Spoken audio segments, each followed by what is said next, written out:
Nous ouvrons la parole du Seigneur. Vous pouvez déjà ouvrir vos Bibles dans Matthieu chapitre 27. Nous allons faire la lecture dans quelques temps. Le titre de ce message, c'est le grand cri. Et au fur et à mesure de la prédication, tout à l'heure, je réfléchissais. J'aurais pu l'appeler aussi, vous comprendrez pourquoi, le second jour. Le second jour. Quand nous célébrons Pâques, nous mettons l'accent généralement sur deux thèmes. La mort de Jésus à la croix et la résurrection de Jésus. Et donc nous parlons beaucoup du vendredi soir et beaucoup du dimanche matin. Et il se trouve que la plupart du temps, nous passons d'un bond du vendredi soir au dimanche matin. Et entre les deux,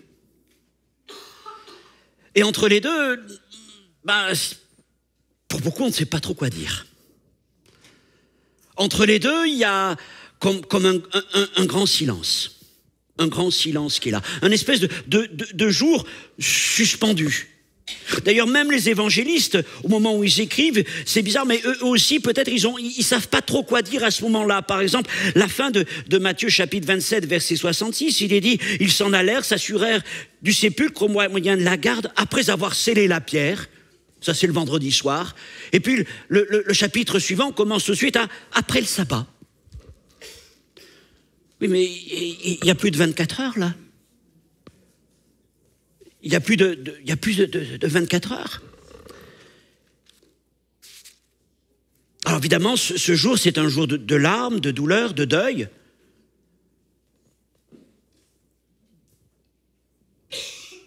Le corps de Jésus est posé sur la pierre. Le tombeau est fermé. Et en effet, il y a un silence pesant qui est là. Mais attention.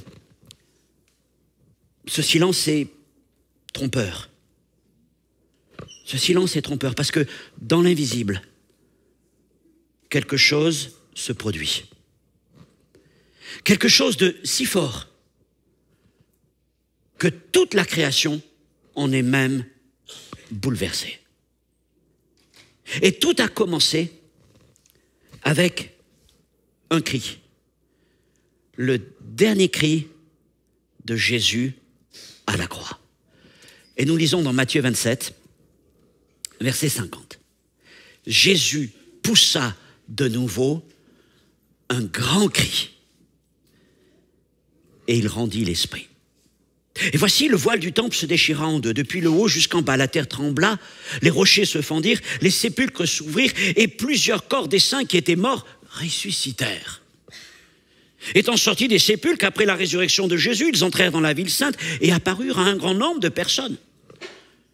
Alors le centenier, l'officier romain et ceux qui étaient avec lui pour garder Jésus, ayant vu le tremblement de terre et ce qui venait d'arriver, furent saisis d'une grande frayeur et ils disaient « Mais assurément cet homme était fils de Dieu !» Amen. Amen. Matthieu appelle ce cri simplement un grand cri. Mais ce cri, Jean lui donne un contenu en un seul mot. Tétélestai.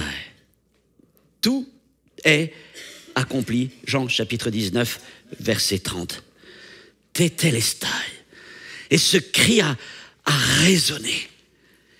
Et il résonne si fort qu'encore aujourd'hui, il traverse la vie des hommes.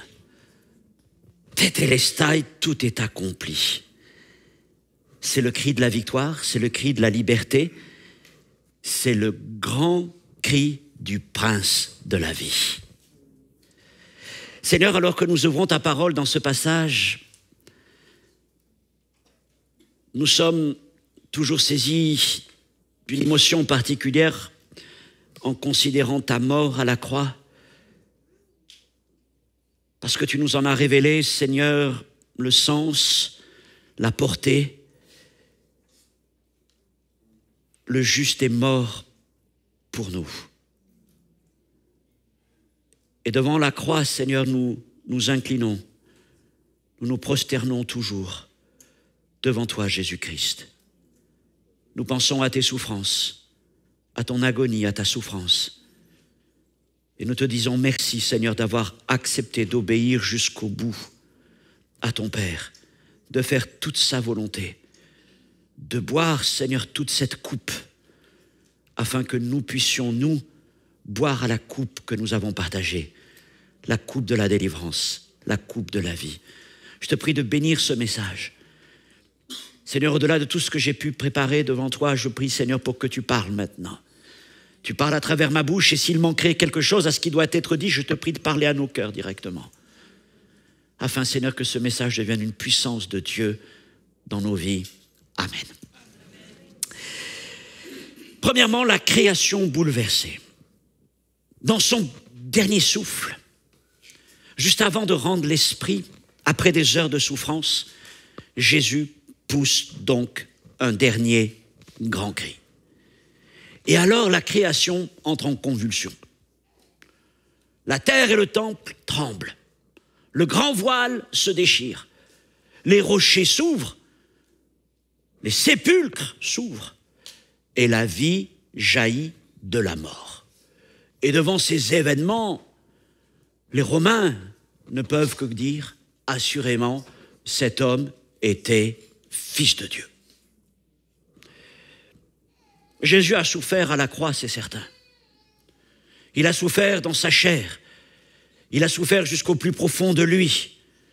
Il a souffert non seulement des souffrances qui étaient les siennes physiquement et moralement, mais il a souffert aussi, il a souffert pour nous, en portant nos péchés, en portant nos douleurs, en portant toutes nos épreuves. Ce n'est pas simplement la souffrance d'un homme, mais c'est la souffrance de toute l'humanité qui s'est engagée à porter à ce moment-là. Et Jésus l'a fait par amour pour nous. Aussi, certainement que dans ce cri qu'il fait monter vers le Seigneur, c'est son dernier souffle, ce sont ses dernières forces qu'il offre là à Dieu. Il y a l'agonie, il y a le dernier soupir. Mais je voudrais vous dire que ce cri, ce n'est pas simplement celui d'un mourant. Ce cri, c'est une proclamation royale. Tétélestai. Tout est accompli, la dette est payée, le péché est expié, la victoire est remportée. Tout est accompli. C'est le dernier cri de Jésus avant de mourir. Et l'univers tout entier en est bouleversé. C'est une onde sismique qui traverse la création et qui s'en va jusqu'au plus profond du séjour des morts. Et c'est certain, la mort de Jésus est unique. Et sa résurrection glorieuse. Maintenant, comme je le disais tout au début, nous faisons très souvent l'impasse entre ce moment du dernier cri de Jésus et le moment où, aux premières lueurs du soleil, les femmes arrivent devant la tombe. Mais il y a là presque 36 heures.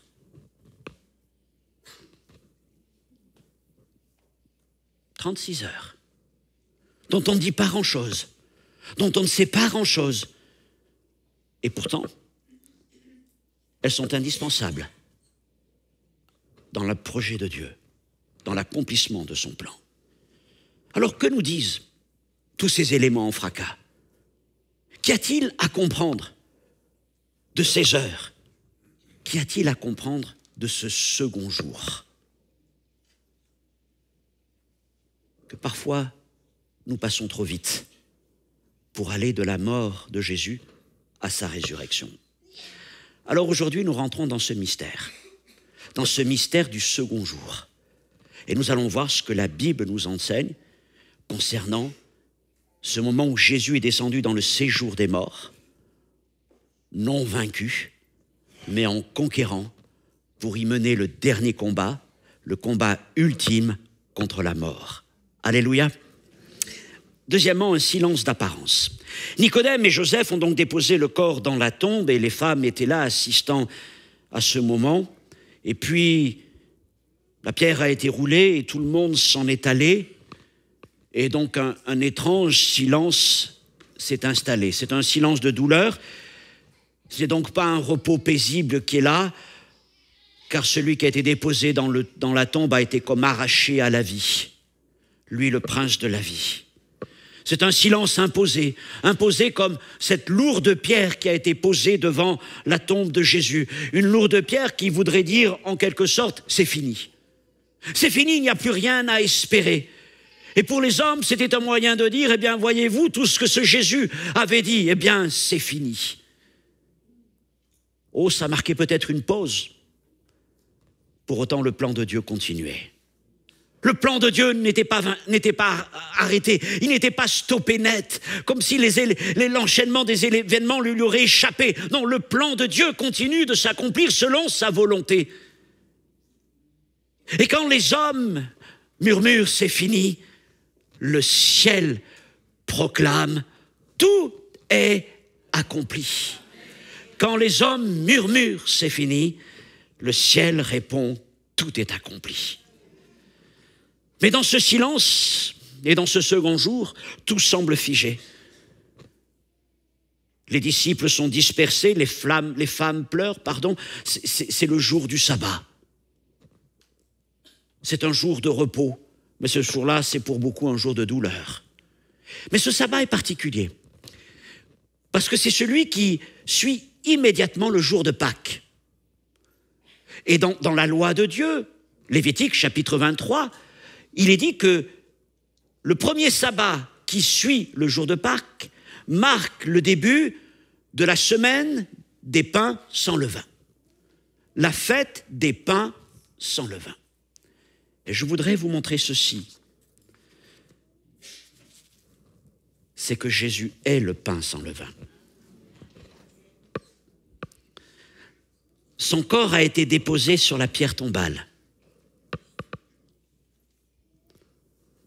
Son corps est meurtri, lacéré, transpercé. Mais là, sur cette pierre, le corps de Jésus est saint. Il est pur, sans corruption, sans péché, sans levain. Il est cette offrande offerte à Dieu. Il est ce pain sans levain qui repose devant le Seigneur. David l'avait prophétisé. Psaume 16, verset 10. « Tu ne permettras pas que ton saint voie la corruption. » Et il n'y a aucune corruption dans le corps de notre Seigneur étendu sur cette pierre. Il y a donc un silence qui enveloppe la tombe de Jésus. Comme c'est un jour de sabbat, personne n'est allé à la tombe. Trop éloigné. Alors on est resté à l'endroit où l'on a l'habitude de se retrouver. Et je crois que souvent dans nos églises, finalement, nous avons gardé cette habitude. Finalement, le deuxième jour, c'est un jour où on va qu'à nos occupations. Oh, je ne dis pas qu'il faudrait que ce soit un jour particulier religieux, mais je veux dire, c'est comme s'il n'y avait pas grand-chose à dire de plus. Vendredi soir est passé, attendons dimanche matin.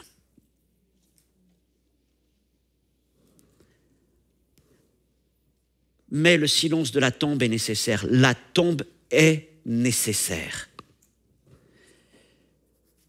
Ce n'est pas qu'elle soit nécessaire pour Jésus, mais elle est nécessaire surtout pour nous.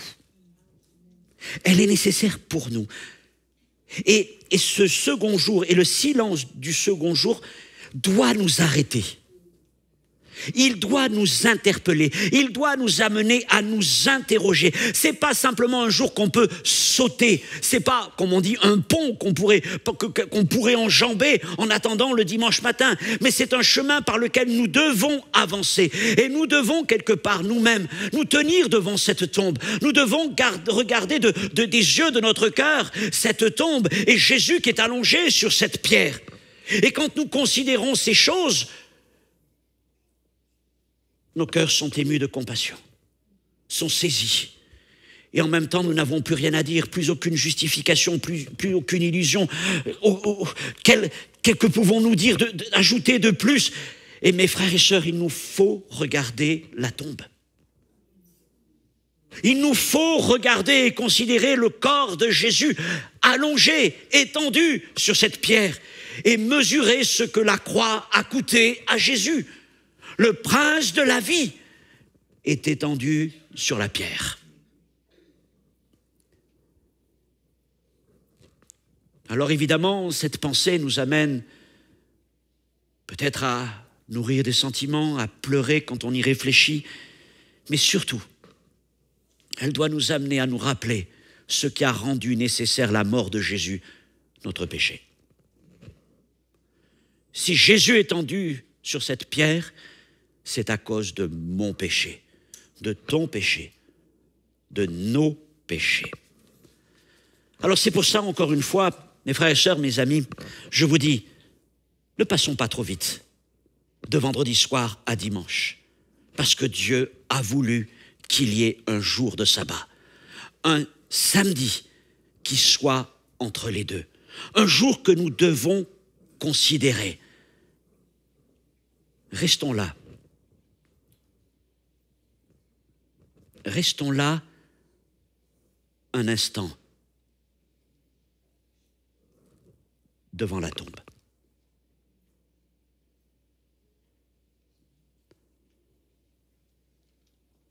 Écoutons cette parole de l'apôtre Paul dans 2 Corinthiens 4,12 qui nous dit « Laissons agir la mort de Christ en nous ».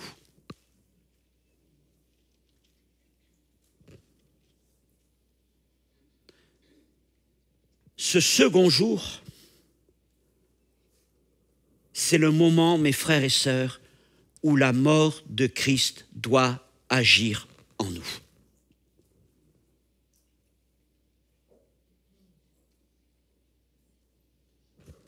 Trop souvent, nous amenons, en faisant l'esquisse de ce second jour, nous amenons les gens de la croix à la résurrection. Mais je vais vous dire, nous ne leur avons pas laissé le temps de laisser la mort de Christ agir en eux. Et plus nous prenons du temps devant cette tombe, dans la considération de ce corps de Jésus étendu sur cette pierre, et plus nous laissons cette mort de Jésus agir en nous, et plus cette mort va nous libérer de tout ce qui est mort en nous.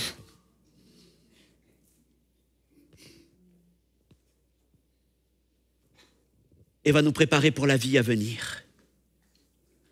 Mon frère, ma sœur, mon ami, as-tu laissé la mort de Christ agir en toi comme Dieu le veut?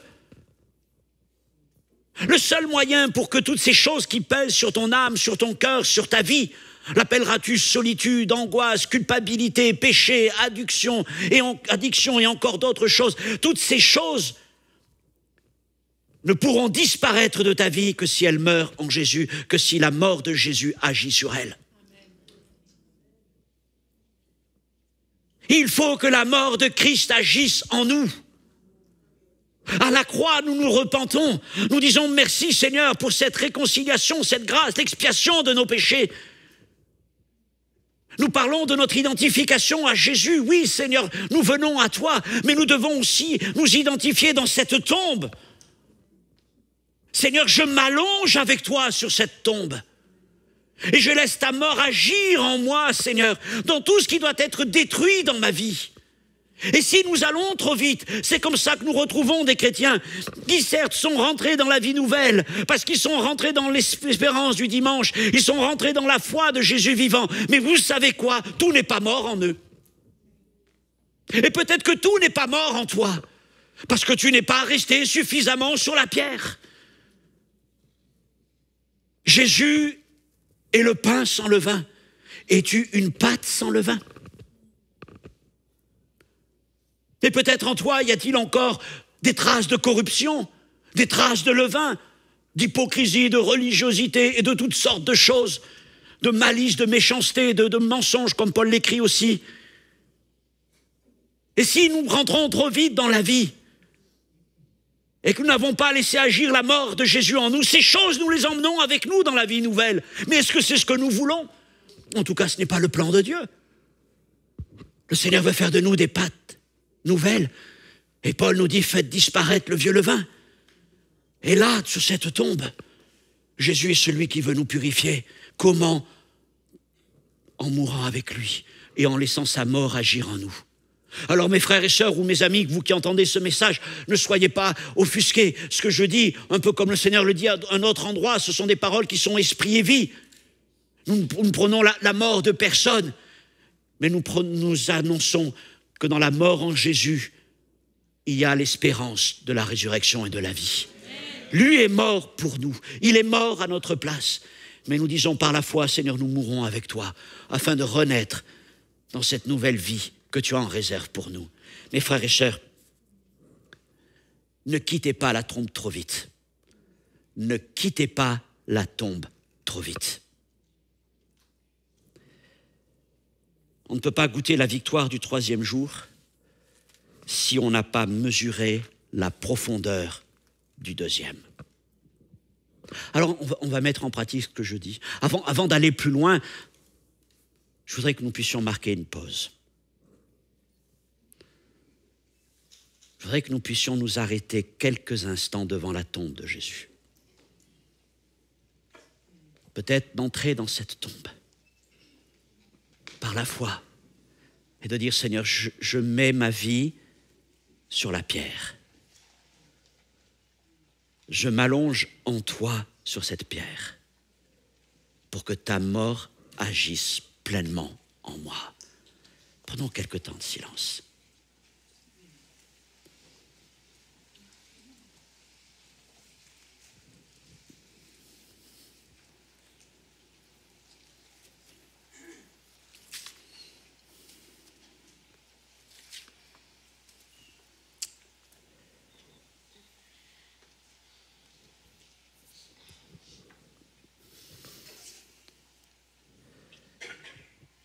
Amen.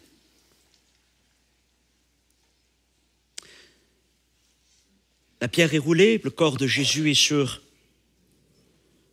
cette pierre tombale. Le silence s'est imposé dans le jardin.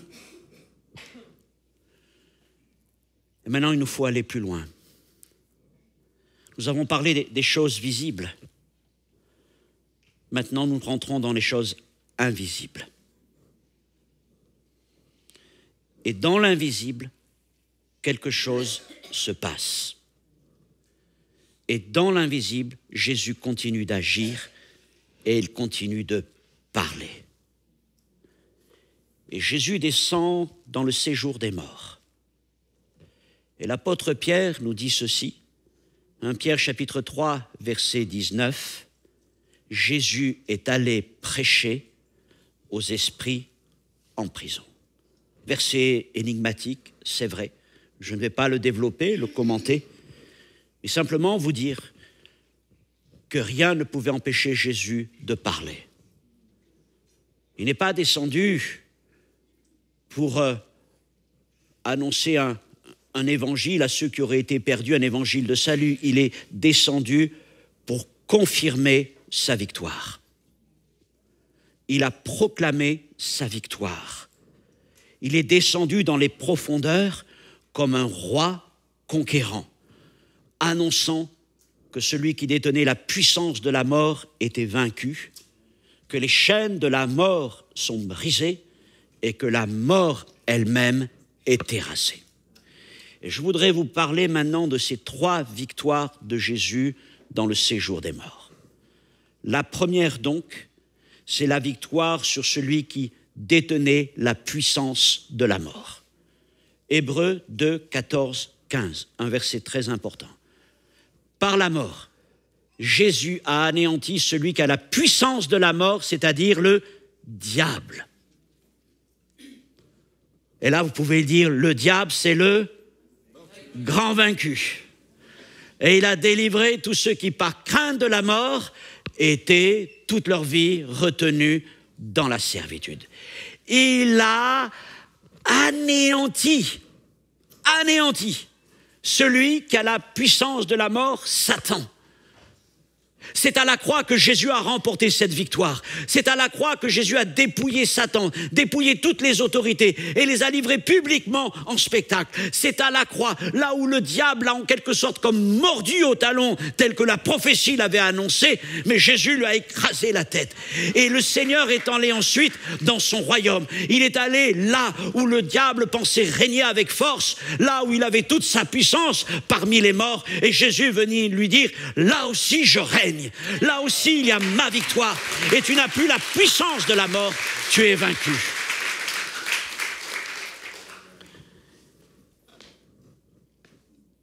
Jésus est allé proclamer sa victoire sur Satan. En cas que Satan se replie dans son royaume, là au moins je serai...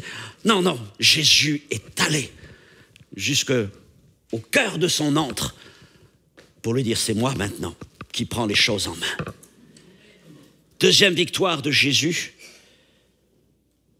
la victoire sur la crainte de la mort. Tous ceux qui par crainte de la mort étaient toute leur vie retenus dans la servitude.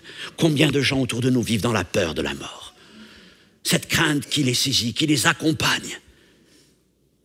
Cette angoisse de la vie de chaque jour, qui parfois les amène dans la dépression, dans la culpabilité. Jésus est venu pour nous libérer de la crainte de la mort. Nous libérer de cette oppression. Quand Jésus a crié à la croix, le grand cri de Jésus, oui, il s'est fait entendre sur la terre, il s'est fait entendre dans le ciel, mais il s'est aussi fait entendre dans les régions inférieures. Quand Jésus a poussé ce grand cri, la terre a tremblé, les rochers se sont fendus et les sépulcres ont éclaté, se sont ouverts. C'est comme si la parole de Jésus descendait comme cette puissance de Dieu là, dans le séjour des morts. Et la parole de Jésus, le cri de Jésus est venu pour briser les chaînes qui retiennent les hommes captifs. L'apôtre Paul dit dans Romains chapitre 8, verset 2, « La loi de l'esprit de vie en Jésus-Christ m'a affranchi de la loi du péché. » Oui, et de la mort. Et de la mort. Tout ce qui nous retient dans la mort, tout ce qui nous retient d'aller dans la vie, tout ce qui nous empêche de vivre pleinement tout ce que Dieu a préparé pour l'humanité, toutes ces choses, Jésus est venu les briser. C'est ce qui se passe, nous ne le voyons pas de nos yeux. C'est ce qui s'est passé dans ce second jour. Personne ne le savait à ce moment-là. C'était des choses qui étaient cachées encore, qui étaient mystérieuses. Les prophètes, David l'avait entrevu. Mais les apôtres nous l'ont enseigné ensuite. Jésus est allé remporter toutes les victoires. Une victoire qui libère, qui arrache, une victoire qui transforme, une victoire afin que nous ne soyons plus sous la peur, sous l'esclavage de la peur, de la mort. Dieu nous appelle à la vie. Dieu nous appelle à la vie. Alléluia.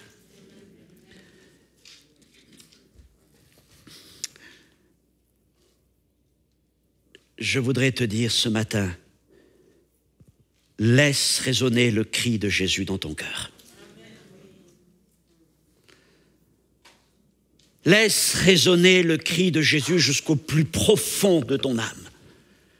De toutes ces choses qui sont en toi, de toutes ces angoisses, de toutes ces craintes, de toutes ces servitudes, de tout ce qui te retient captif, de tout ce qui t'empêche de vivre pleinement une vie de grâce, une vie telle que Dieu l'a annoncé, l'a promis, toutes ces choses qui sont en toi et dont se sert le diable pour te dire je te tiens. Et Jésus te dit, j'ai vaincu Satan.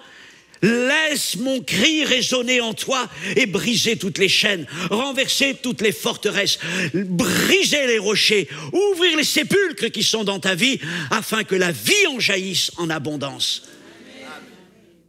Il y a encore des choses qui sont en toi, mon ami, mon frère, ma sœur, qui sont marquées du sceau de la puissance de la mort, qui sont marquées du sceau de la crainte de la mort.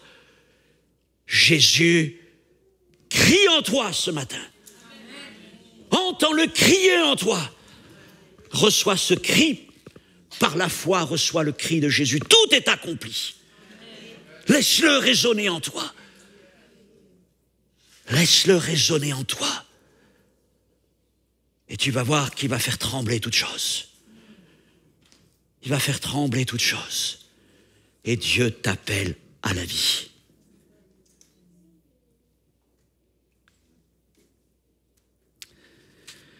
Quand Jésus se trouve devant la tombe de Lazare, c'est le seul endroit où il dit qu'il pleure. Jésus pleure devant son ami, Jésus pleure devant la mort. Jésus de Lazare, mais il pleure devant la mort. La mort est quelque chose qui est entièrement contraire à ce que Dieu veut. Dieu est le Dieu des vivants, le Dieu de la vie. Et Jésus pleure. Et il arrive souvent que Jésus pleure quand il nous regarde. Quand il regarde ces gens qui nous entourent, et peut-être toi ce matin, parce que c'est comme si ta vie était une tombe. Mais il pleure aussi parfois devant des chrétiens qui continuent de garder des choses mortes en eux. Parce qu'ils n'ont pas laissé agir le second jour en eux. Ils n'ont pas laissé agir la mort de Jésus en eux. Et comme il est là devant la tombe de Lazare, mais il va demander à Marthe d'enlever la pierre. Oh, es-tu certain qu'on enlève la pierre? Ça fait 4 jours qu'il est là, il doit déjà sentir. Oh, je sais, quand on enlève la pierre, ou quand on se dit, mais Seigneur, si tu traites ces choses, ça sent pas bon. Ça sent pas bon. Et ça remonte. Tant de souvenirs, tant de choses qui sont douloureuses. Et loin de moi de traiter ces choses d'une manière désinvolte, je préfère les confier dans les mains de Jésus. Jésus sait s'en occuper. Mais il fait entendre sa voix. Et il a appelé Lazare. Lazare qui était dans ce séjour des morts depuis 4 jours. Sors, Lazare, sors! Et Jésus vient t'appeler là où tu es. Au plus profond de l'endroit où tu te trouves. Tu peux entendre la voix de Jésus. Tu ne seras jamais trop profondément profond pour que la voix de Jésus ne puisse pas t'atteindre. Écoute la voix, parce que Jésus t'appelle aujourd'hui. Voilà donc ces 2 premières victoires. La victoire sur celui qui détenait la puissance de la mort et la victoire sur la crainte de la mort. Mais il y a une 3e victoire. C'est la victoire sur la mort elle-même. Aux premières heures du 3e jour, dans l'aube matinale, les femmes arrivent près de la tombe. Qui va nous rouler la grande pierre? Mais Dieu les a devancés, il a envoyé un ange puissant et la pierre a été roulée. Maintenant, je voudrais vous faire remarquer ceci. C'est pas tellement pour Jésus que la pierre a été roulée. Ah bon? Oui, parce que la pierre soit là ou soit pas là, ça n'aurait rien changé pour Jésus. Il avait un corps glorifié, ressuscité. Rappelez-vous que le soir même, le jour de la résurrection, vous regardez dans Jean 20, il est dit qu'il apparaît au milieu de la pièce qui est fermée, là où les disciples sont retrouvés. Donc il n'avait pas besoin de passer par une porte. Pierre roulé ou pas pierre roulé, ça ne dérangeait pas Jésus. Je veux dire, on ne sait même pas s'il est sorti une fois que la pierre a été roulée ou s'il est sorti avant même que la pierre ait roulé. Parce que c'est pas pour lui que la pierre a été roulée, c'est pour nous. C'est pour nous qu'elle a été roulée, afin que nous puissions voir. Voir quoi? Voir que la tombe est vide. Pour que nous puissions voir que la tombe est vide, pour que nous puissions voir que désormais les portes du séjour des morts ont été forcées. Pour que nous puissions voir que la mort est vaincue et que le chemin du ciel est désormais ouvert. Et ça, il y en a des choses qui s'ouvrent et qui se déchirent à ce moment-là. Au jour de Pâques, lors de la mort du Seigneur, c'est le voile du temple qui se déchire et qui nous dit que maintenant nous pouvons entrer dans la présence de Dieu. Et à la résurrection de Jésus, c'est la pierre qui est en quelque sorte déchirée pour nous dire maintenant le chemin de la vie est ouvert. Gloire à Dieu. Aucun obstacle ne résiste au Seigneur. Et si la pierre est roulée, c'est pour que nous puissions voir, que nous puissions croire, que nous puissions témoigner. Parce qu'évidemment, nous n'avons pas vu cette pierre. Même si vous allez à Jérusalem aujourd'hui, bon, c'est vrai que les tombeaux sont ouverts, on nous présente les choses, mais on n'a pas vu l'événement. Oui, mais les témoins nous l'ont rapporté. Et le témoignage est passé comme cela de génération en génération. Et nous croyons dans ce témoignage. Nous l'avons reçu. Et nous disons, Jésus n'est plus dans la tombe. Il est ressuscité. Il est vraiment ressuscité. Il est vivant. Jésus est sorti de la tombe et c'est cette victoire sur la mort. La mort ne pouvait pas le retenir. Il a vaincu celui qui avait la puissance de la mort. Il a brisé toutes les chaînes qui retenaient les captifs prisonniers et il est sorti victorieux, vivant au 3e jour. Mais ce qu'il a accompli, là encore, ne concerne pas que lui. Il a ouvert un chemin d'espérance. Il est remonté en accomplissant une promesse, celle d'emmener les siens avec lui.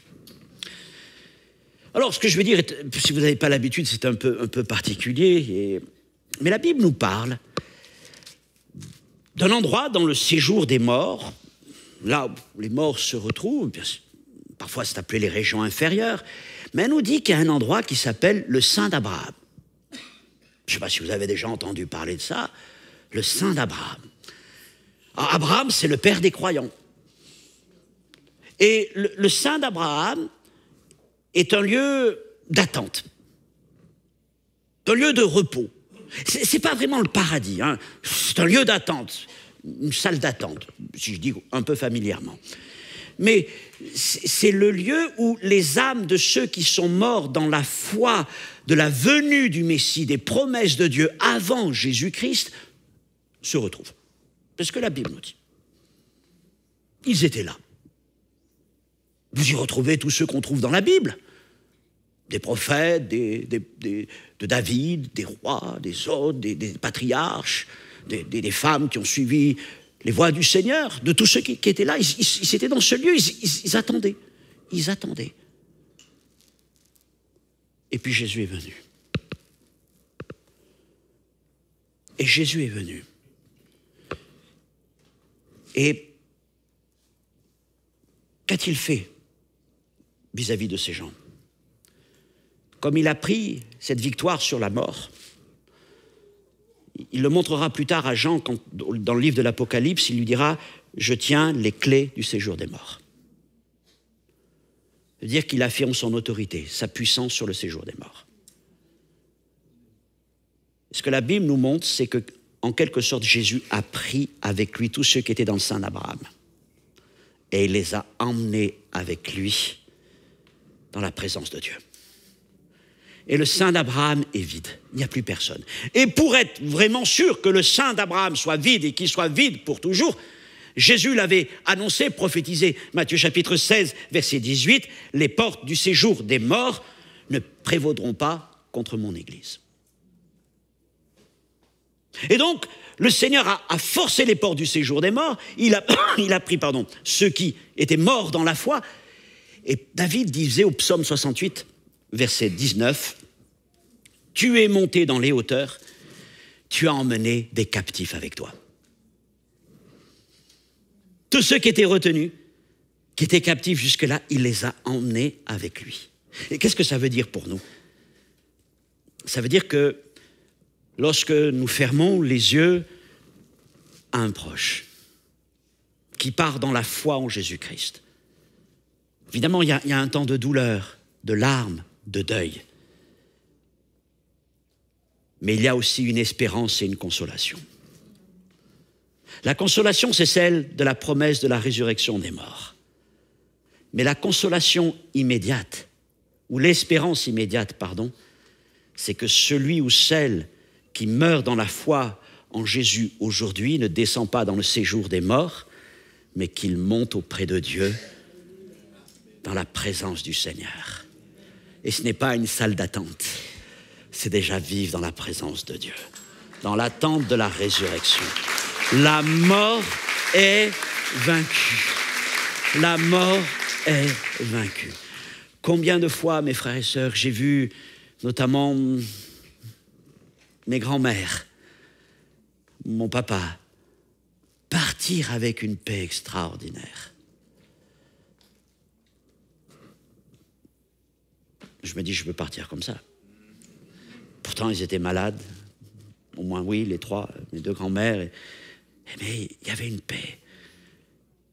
Même plus le sentiment de la souffrance. Et souvent, pour moi, ça m'a marqué parce que mon papa, j'avais 25 ans quand mon papa est parti auprès du Seigneur. Et je le voyais dans sa chambre, dans les derniers temps. Il avait un cancer qui avait, en quelque sorte, métastasé dans tous ses intestins. Et les médecins étaient très surpris parce que, normalement, on ne peut passer les jours qu'avec de la morphine, mais il avait refusé la morphine. Mais il y avait une paix profonde. Et en fait, quand on lui parlait, on avait l'impression dans les derniers jours qu'on le dérangeait. C'est comme s'il fallait presque déjà le ramener. J'ai vu ça pour mon papa, j'ai vu ça pour mes grands-mères. Il fallait les ramener. C'est comme s'il déjà il vivait quelque chose de glorieux. Et c'est sûr que la séparation vient, les larmes viennent, mais quelle espérance! Je pense que vous pouvez, beaucoup d'entre vous, aussi témoigner de ces choses. Et c'est un encouragement pour chacun d'entre nous. Parce que nous pouvons connaître, c'est vrai, les larmes, mais nous ne restons pas dans l'affliction parce que Jésus a vaincu la mort. Parce qu'il a vaincu la mort. Alors pour finir, je dirais que Pâques, c'est donc pas simplement un temps de fête religieuse, certainement pas. Pâques, c'est une puissance de Dieu. Pâques, c'est un cri qui résonne encore aujourd'hui, le grand cri de Jésus, un cri de victoire lancé depuis la croix, Tétélestai. Il a été entendu dans les cieux, il a été entendu jusqu'au plus profond du séjour des morts, et partout où il est passé, il a amené la vie. Et ce cri a été si grand qu'il continue encore d'être entendu parmi les hommes aujourd'hui. Il a fait trembler la création, briser les chaînes de la peur et ouvert un chemin vers la vie éternelle. Le silence imposé par la pierre n'a pas eu le dernier mot, car ce que les hommes disaient être la fin, Dieu l'appelait l'accomplissement. Et quand l'humanité murmurait « c'est fini », le ciel répondait « tout est accompli ». Voilà, mes frères et sœurs, si aujourd'hui il y a quelque chose que je voudrais que vous puissiez garder vraiment dans vos cœurs, c'est cette pensée du deuxième jour. Ne passez pas trop vite du vendredi soir au dimanche matin, mais prenez le temps de vous placer devant le Seigneur. Le pain sans levain. J'aimerais partager quelques écritures avec vous. Vous le permettez? C'est un peu improvisé, mais la parole de Dieu nous fait tellement de bien. On va lire quelques versets. Ils vont essayer de me suivre. 2 Corinthiens, on va commencer par 2 Corinthiens. Je crois que je l'ai déjà lu. Je l'ai lu dans les autres assemblées. 2 Corinthiens 5. Non, excuse-moi, 1 Corinthiens 5. Je le dis de tête.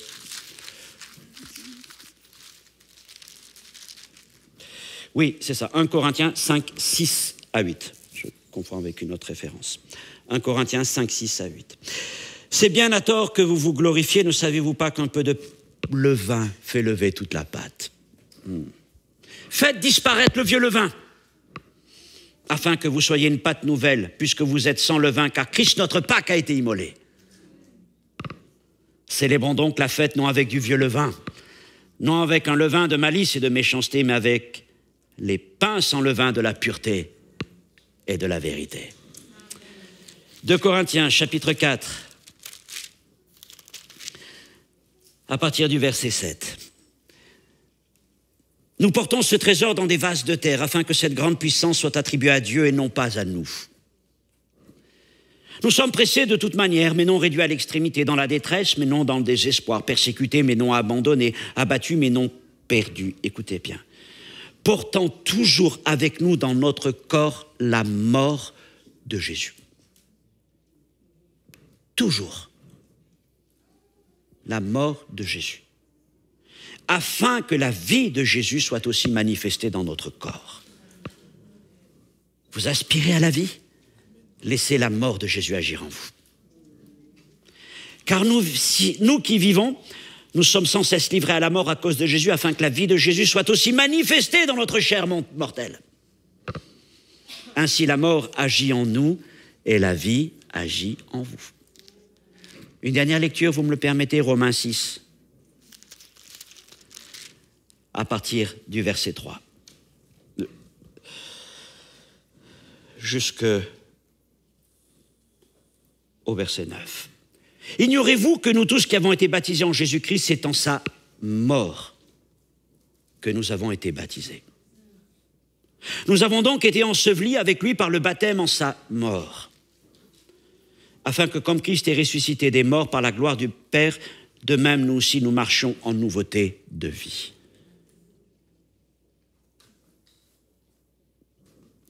En effet, si nous sommes devenus une même plante avec lui par la conformité à sa mort,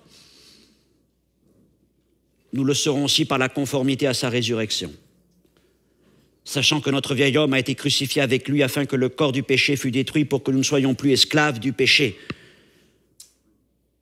La croix, c'est l'endroit où nous rentrons dans ce processus, où, comme cette mort, cette image de la mort est donnée. Mais véritablement, où est-ce que se passe cette action de la mort de Christ en nous? C'est ce temps de la tombe. Et celui qui est mort est libre du péché.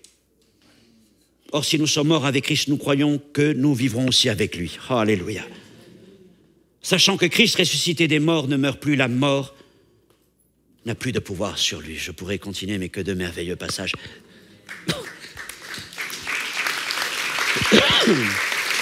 Et j'espère qu'à travers tout ce que nous avons partagé ce matin, ces textes deviennent plus vivants pour vous. Et que vous vous rappeliez toujours du second jour, de la tombe. Et mon frère, ma sœur, ce matin, encore une fois, je t'invite à prendre ce temps. Jésus veut faire de toi une pâte nouvelle, une pâte sans levain. Il veut te libérer de toutes ces choses qui sont enracinées profondément dans ta vie. Laisse Jésus crier en toi. Laisse ce cri résonner en toi. Et en posant ta vie, ton corps, sur cette pierre où Jésus a été étendu. Oh, gloire à Dieu. Profond mystère de la foi et de la croix, de l'œuvre de Jésus-Christ et de Pâques. N'oubliez pas samedi. N'oubliez pas le second jour. Alléluia. On va fermer nos yeux quelques instants. Et si dans tout ce que j'ai dit ce matin, et pardonnez-moi si j'étais trop abondant, mais dans ton cœur, tu as entendu la parole du Seigneur, la parole de l'Esprit bien mieux que la mienne. Mes mots sont imparfaits, mais je sais que la voix du Seigneur est parfaite. Et lui sait comment te parler. Tu entends déjà cette voix qui résonne en toi, qui commence à descendre en toi, alors que tu dis, oui Seigneur, je veux laisser ta mort agir en moi. Et si dans ce que j'ai dit, il y a des choses qui t'ont interpellé, je voudrais t'inviter simplement à lever ta main là où tu es. Comme pour dire, Seigneur, j'ai entendu. Et je veux laisser la puissance du second jour agir en ma vie. Je vois bien des mains qui se lèvent. Mon frère, ma sœur, ça fait tant et tant d'années que tu marches avec le Seigneur et pourtant tu n'es pas rentré pleinement dans la vie parce qu'il y a encore trop de choses mortes en toi. Ce matin, tu mets ta vie sur cette pierre. Seigneur, que ta mort agisse en moi. Je veux devenir conforme à ta mort afin de devenir conforme à ta résurrection. Seigneur, mon Dieu, je te prie pour tous nos frères et sœurs qui ont levé la main ce matin. Tu sais, Seigneur, comment ta parole travaille leur cœur.